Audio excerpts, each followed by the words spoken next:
मुंबईतील गोरेगावमध्ये hit and रनचं प्रकरण घडलंय। आरे कॉलनी भागात चारचाकी कारच्या धडकेत दुचाकी स्वाराचा मृत्यू झालाय। गाडीच्या धडकेत दूध वाटप करणाऱ्या नवीन वैष्णवचा मृत्यू झालाय।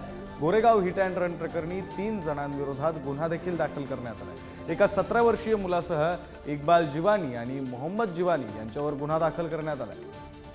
आरे कॉलनीमध्ये चारचाकी कारच्या धडकेत दुचाकी स्वाराचा मृत्यू झालाय।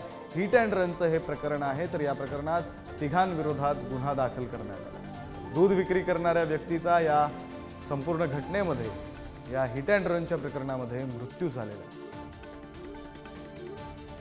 बातमी आपण पाहतोय मुंबईतील गोरेगावमधून। गोरेगावमध्ये हिट अँड रनचं प्रकरण घडलंय आणि याच्यामध्ये खरं तर एका दुचाकी स्वाराचा मृत्यू सुद्धा झालाय। या प्रकरणात आता तिघांविरोधात गुन्हा देखील दाखल करण्यात आला। प्रतिनिधी रिद्धेश हातीम सध्या फोन लाईनवरून जोडले गेलेले आहेत। रिद्धेश, ही बातमी आपण पाहतोय, हिट अँड रन प्रकरणात तिघांच्या विरोधात गुन्हा देखील दाखल झालाय, तर एकाचा मृत्यू झालाय। या प्रकरणामध्ये काय अधिकचा तपशील?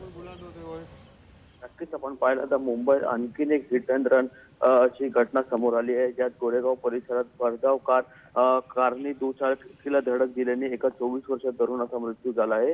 अपघातानंतर आरोपींनी घटनास्थळावरून पळ काढला, मात्र पोलिसांनी त्याला ताबडतोब त्या आरोपीला अटक केलं आहे। पोलिसांनी पीडिताचे तातडीने रुग्णालयात दाखल केले, मात्र उपचारादरम्यान त्या तरुणाचा मृत्यू झाला आहे। दरम्यान गाडी देखील जप्त करण्यात आली आणि दोघांना अटक देखील करण्यात आली असून या प्रकरणी एका आरोपी अल्पवयीन आहे।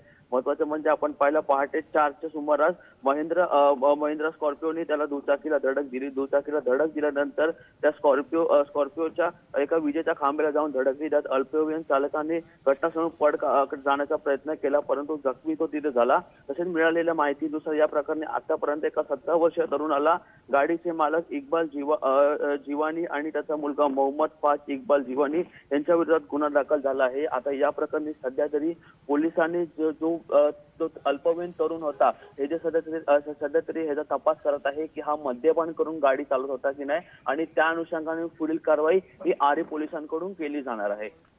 बरं रिद्धेश, धन्यवाद दिलेल्या सविस्तर माहितीसाठी। या प्रकरणात आणखी काय अपडेट समोर येतात या संदर्भातली माहिती तुमच्याकडून घेतच राहू। धन्यवाद।